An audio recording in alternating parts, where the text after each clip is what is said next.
asalaamaaleykum Youssou Loum. waaw maaleykum salaam Youssou Niang. nga présenté wu lan nga doon si Benno Bokk Yaakaar ci commune Mbacké Bawol. waaw Youssou man maa nekk plénipotentiaire u Benno Bokk Yaakaar si commune bu Mbacké.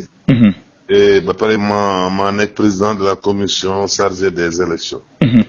de la coalition Benno Bokk Yaakaar de Mbacké. ñu def élection locale yi ba pare ngeen gàddu ndam li rawee gaa yi lu bëri coow nag jibaat na bi mu jibaatee tamit dañoo tàllal suñu micro maître Abdoulaye Babou mu dikkaat ci mbirum liste yi na daal seen liste professionnelle bi moom mënut a baax yan kàddu ngay yëkkati pour tontu ko wala boog yan kàddu ngay yëkkati pour leeral mbir moomu. waaw xam nga man sax maître sama grand la et puis vraiment ñu amoon relation bu yàgg.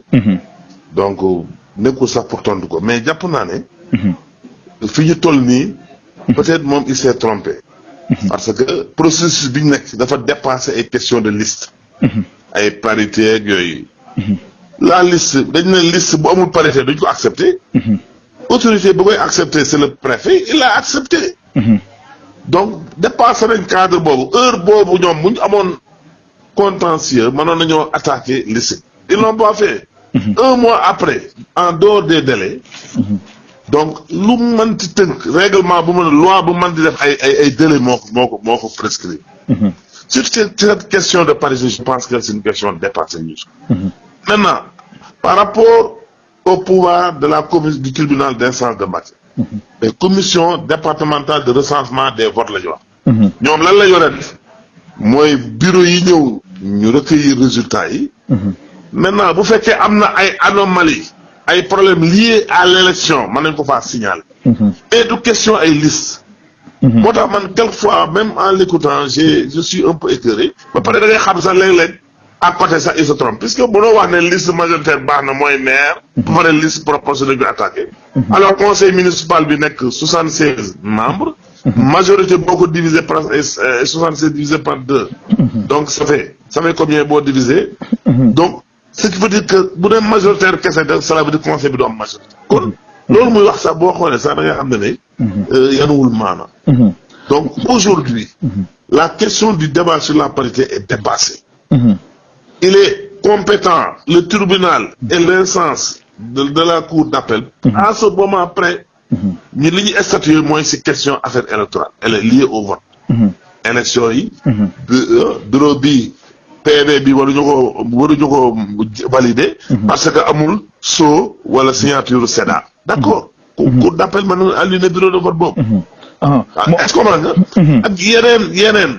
peut-être am na retard ci scrutin wala dañoo prolonger fii demul ñu ay plainte. ñu jël ko ay observation pour prochaine fois. ñu mën a wax ne à la direction chargée des élections. mais voilà lii lañ war a def. donc parce que instance bu mën di doon. c'est une instance de collecte des données. et aussi d'information et de conseil. mais jàpp naa ne.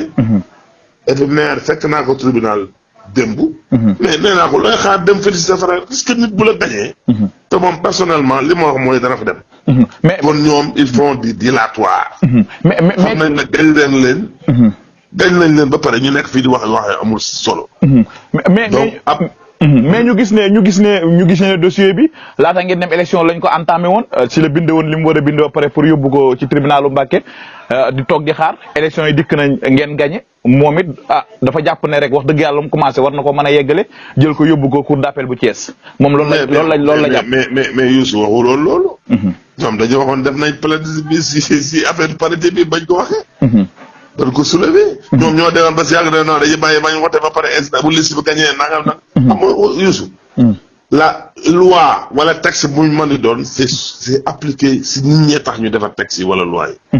mais dama ne la volonté populaire. moo ëpp doole ay loi ak ay texte. ñu respecté ko. tey mënoo organiser boo organiser woon ay élections présidentielles. ñu ne Youssou Niang ñu charte de lii la war a def pour nekk candidat bañ fexe ba na Youssou Niang candidat la ba mu gagné ba population sénégalaise yëpp wax la ne yow la. est-ce que on peut revenir pour dire que kii waru woon a nekk moom. parce que nangam non. pour nga nekk candidat dafa am procédure. ak disposition yi lay permettre yow nga mën ko nekk. est-ce que tu es âgé de est-ce que tu as le casier judiciaire vierge est-ce que tu es inscrit sur la liste électorale. est-ce que am nga carte et cetera. donc am nga casier judiciaire vierge yooyu yëpp boo ko réunir bu la neexee mën nga bokk. donc boo ko demee ba gagné ko cette question là est réglée. Donc c'est la même chose. mais li ma lay bëgg a xamal daal. c'est de mauvais perdants ay ñoo xam ne dañoo perte ba pare. et puis affaire soxor la mooy ñoom mënatuñoo nekk maire moom. c'est consommé. donc am na yoo xam ne di tilimal ay victoire yi loolu rafetul. ñoom alors que ils ont été battus là à plate couture. amul benn élection Mbacké boo xam ne maire le Gallo Ba est le maire le mieux élu de Mbacké. au moins. sur les 77 bureaux. il a gagné les 76. largement. deuxième bi maire bi amul sax la moitié 4000 voix.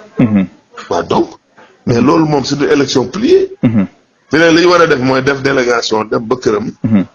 félicité ko xamal ne ko vraiment gañ bi rafet na. taxaw nañ tàllal la loxo. foo ñu teg ñu kii puisque loolu moo am. mais parce que moom bin gañee. Gallo dafa def délégation dem ba këram remercier ko félicité ko. donc moi je crois que waru woon xaar ba période bi sax. di sulli ay question des détails yoo xam ne. dafa amul benn njariñ amul benn sens. et puis day et puis heureusement que waa Mbacké comprendre nañ xam nañ li ñuy wax amul taxaw tegul fenn. kon daal yéen problème li si weesu ngeen ko. bay wéy na dina xam lu ñuy xaar. ñu installé mairie bi. ñu doxal régler problème mu population yi tax ñu fal bi. problème mu ndox mi. problème mu courant bi. problème mu xëy bi dimbale nit ñi. parce que boo xoolee ni Mbacké wotee. attente la ñu am ak yaakaar. suñu candidat. am nañ yaakaar ci yéen. waaw donc yaakaar boobu. yàlla bu mu tas. moo tax ñun li ñu gën a préoccupé c'est pas ces questions de sous mais. comment faire de telle sorte que pour avoir la satisfaction des populations. mooy le règlement de leurs problèmes. et fexe ba leurs besoins. soit bien pris en compte. mais ñu dégg ne fi mu toll nii maire bu bees bi maanaam DG nekkut Mbacké wala dafa naqaree jot yan kàddu ngay yëkkati. peut-être looloo tax maire bi félicité déggu ko. parce que non si cette question moom Youssou. ba léegi mi ngi këram di recevoir nit ñi di ko féliciter. di ko remercier. yow kay loo war a def mooy woo maire sortant bi ne ko da dem fekk këram. donc il est là. il ouvre ses portes. il reçoit tout le monde quartier yëpp ak comité yi ñu monté woon ñuy dem di ko sargal. di ko këram moom aussi en retour mu sargal leen xamal leen la victoire bi moo nekk. donc foofu lañ nekk. mi ngi si terrain bi ñun duñ ko abandonné moom. donc mi ngi fi di recevoir di wax ak nit ñi. di leen jàppale. vraiment waaw. baax na kon Youssou sa kàddu gu mujj. waaw li ma bëggoon wax rek mooy. en tout cas moom dina ko waxal boppam ñun dañuy tàllal loxo ñëpp. puisque Gallo Ba léegi mooy maire Mbacké yëpp. mooy maire Abdou Mbacké Ndaw Ba Fall Mbaye ak ñeneen. képp ku amoon programme defe na ne lii boo ko defee pour Mbacké mais ñëwal nga waxtaan ak maire. nga soumettre ko.